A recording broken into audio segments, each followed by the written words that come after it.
In the valley of Elah, two armies faced each other, ready for war. The Philistines, confident and proud. The Israelites, trembling in fear. Their fear had a name, Goliath. A giant of a man, clad in bronze from head to toe. He stood over 9 feet tall. For 40 days he had mocked them, daring any man to face him in single combat. But no one answered the call. The soldiers of Israel, once brave warriors, were paralyzed by the sheer size of their enemy. What chance did they have against such a monster? It seemed impossible. Then a new sound cut through the tense silence. Not the clash of swords, but the gentle melody of a harp. It was David, a shepherd boy sent to bring food to his brothers on the front lines. He saw the giant. He saw the fear in the eyes of his countrymen, and in his heart something stirred, not fear but faith. "Who is this uncircumcised Philistine?" he asked, "that he should defy the armies of the living God?" And while the soldiers saw an unbeatable giant, David saw an opportunity for God to show his strength. King Saul, hearing of the boy's courage, offered him his own armor. But it was too heavy, too cumbersome. David refused it. "I cannot go in these on," he said, "for I am not used to them." Instead, he walked to a nearby stream and chose 5 smooth stones. With his shepherd's staff in one hand and his sling in the other, he went out to meet the champion of the Philistines. Goliath looked down at the boy and laughed, a sound like grinding stones.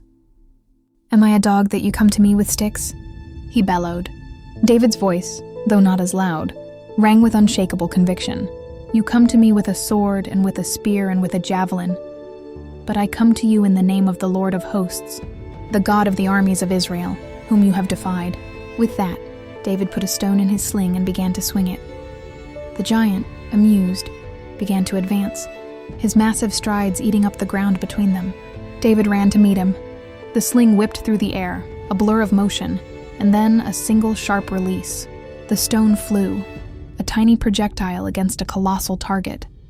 It soared through the air, straight and true, and struck the giant squarely on the forehead. Goliath stopped. The laughter died in his throat. A look of stunned surprise crossed his face as the stone sank into his flesh. He swayed, a mighty tower about to fall, and then crashed to the ground with a thunderous roar that echoed through the valley. The battle was over. But what happens after the giant falls? Victory in one battle is not the end of the war. For David, this was just the beginning of a long and difficult journey, one that would test his faith in ways he could never imagine. The story of David and Goliath teaches us that the size of our opponent doesn't matter. What matters is the size of our faith. We all face giants in our lives: fear, doubt, impossible challenges. We can be paralyzed by them, or we can face them with the conviction that something greater is on our side. You don't need the world's armor when you have unwavering belief. The smallest stone, thrown with faith, can bring down the mightiest giant. Your challenge is not to find bigger weapons, but to cultivate a stronger faith.